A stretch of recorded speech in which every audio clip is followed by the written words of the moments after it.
Hello guys, Archangel here, and this is Frost Deathknight guide for patch 5.05. This is PvP and two-handed Frost Deathknight. I will do a dual wield one hopefully soon, but I haven't tried it out yet and I don't know any stat priorities or anything.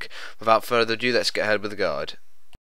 Okay guys, so for your first tier of the talents you want to be taking Unholy Blight. I'll go through all three right now. However, Roiling Blood, this makes your blood boil, trigger Pestilence, so you no longer will need your Pestilence on your bar. It's quite useful if you want to be doing some nice AoE. And you can get Plague Leech also, which draws forth infection from an enemy, consuming both your diseases, which activates a death rune. That's the primary target for PvE actually. It's a slight DPS increase, although you do take your disease off the target as far as I know. What you want to be taking is Unholy Blight. This is an AoE that lasts for 10 seconds and it will infect all the targets in 10 yards with both of your diseases for the 10 seconds. So that makes it a very good AoE ability to spread your diseases. It doesn't consume any runes, which means you can use them on other abilities, and I'll have a video of it now for you.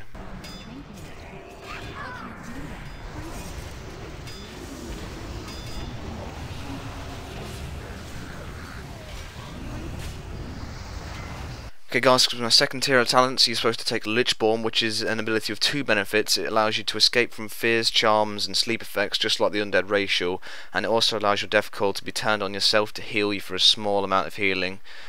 And you could also take Anti-Magic Zone or Purgatory, which are both very cool abilities actually. Anti-Magic Zone doesn't require runes anymore, it has a 2-minute cooldown, it has a range as well, it just doesn't summon on your feet. You know, we'll probably already know what that is, but Purgatory is a very interesting ability because it's pretty much a cheat death, just not as good in my opinion.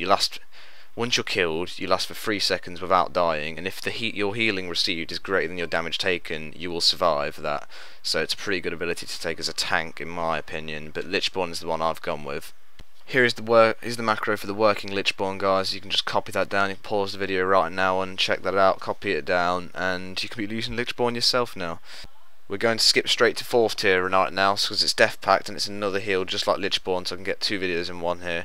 This is a pure self-healing talent tree, part of the talent tree. You can have conversion here, which makes it's a pretty bad ability to be honest. It's well thought of. You continuously convert, restoring 3% of your maximum health every 1 second as long as you got runic power up.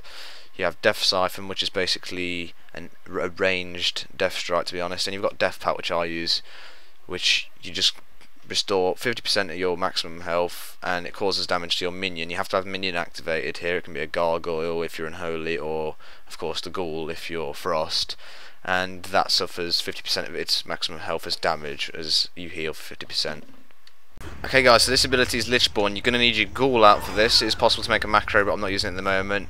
And you're just going to hit your Death Pact button as soon as the ghoul's up. It won't kill the ghoul anymore, and look at the healing it gives you there. Almost a 50% increase in your health there. Now for Lichborn, as we can see, as you build up runic power to 100, you want to be casting Lichborn on low health. You'll only be able to get 2 off, but you can still keep building runic power up. And you can see it keeps you up very nicely. You're not going to be using any of your runic power abilities, but it's still very nice. You can use your Arcane Torrent, you can use your Horn of Winter just to get runic power to help for this. So those are the 2 healing abilities I've taken, Death Pact and Lichborn. For my 3rd and 5th tiers, I took Chillblains and Runic Empowerment. Chillblains, you already know what that is if you played Frost Deathknight before. It slows everyone's movement speed by 50% as long as they're afflicted with your Frost Fever.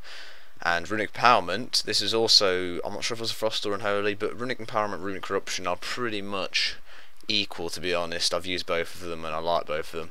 This is when you land a damaging Death Coil, Frost Strike or Rune Strike, so your runic power abilities, you have a 45% chance to activate a random fully depleted rune. Runic Corruption is the same, just increases your rune generation rate by 100% for 2.79 seconds. I think that goes up with haste perhaps. I'm not too sure, they're not 100% sorry. For the last talent I've taken Remorseless Winter, which surrounds the Death Knight with a swirling tempest of frigid air for 8 seconds, chilling enemies within 8 yards for every 1 second. Each pulse reduces target's movement speed by 15% for 3 seconds, stacking up to 5 times. Upon receiving the 5th application, the enemy will be stunned for 6 seconds unless Diminishing Returns interferes. Then it will go down to 3 seconds or even 1 second. This is a brilliant ability when in AoE, and it can win games, kill flag carriers just because you've frozen the healers, and you can hit them without it breaking, unlike in Hunger and Cold.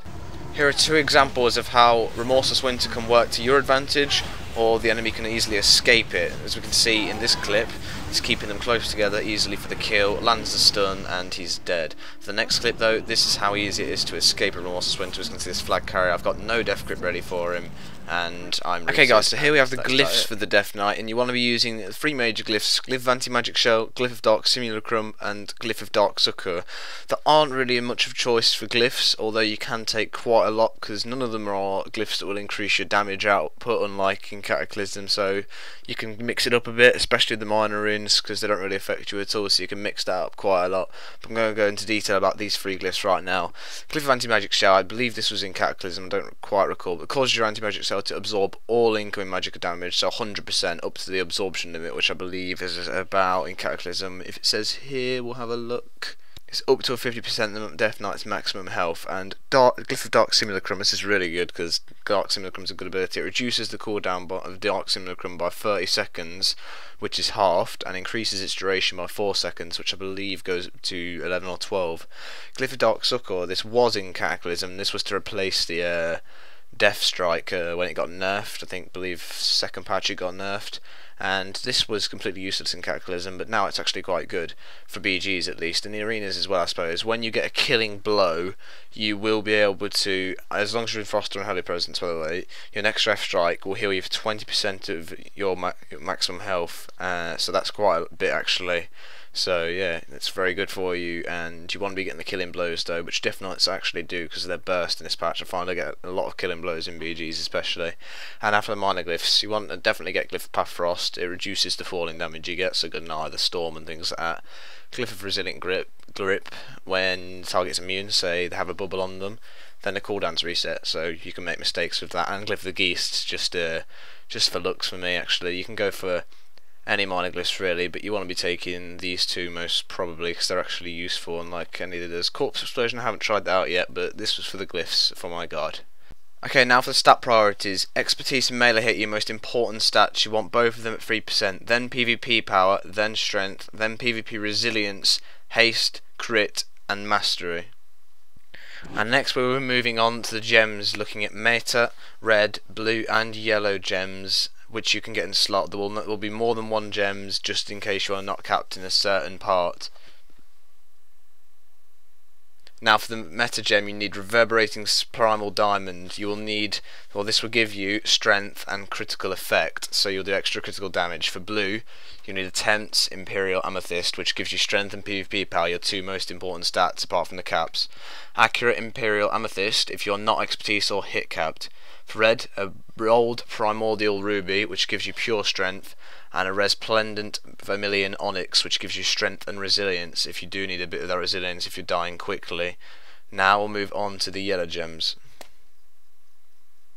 For the yellow gems, you will need a Balanced Wild Jade, which gives you hit and resilience, or a Engulfant Wild Jade, which gives you PvP power and mastery, which is important. If you are hit capped, you will not take the top one, you will take this one instead, or a Vivid Wild Jade for PvP power and resilience. To choose on the bottom 2, it depends whether you think you have enough resilience or not. If you think you have enough resilience, you will go for the mastery gem.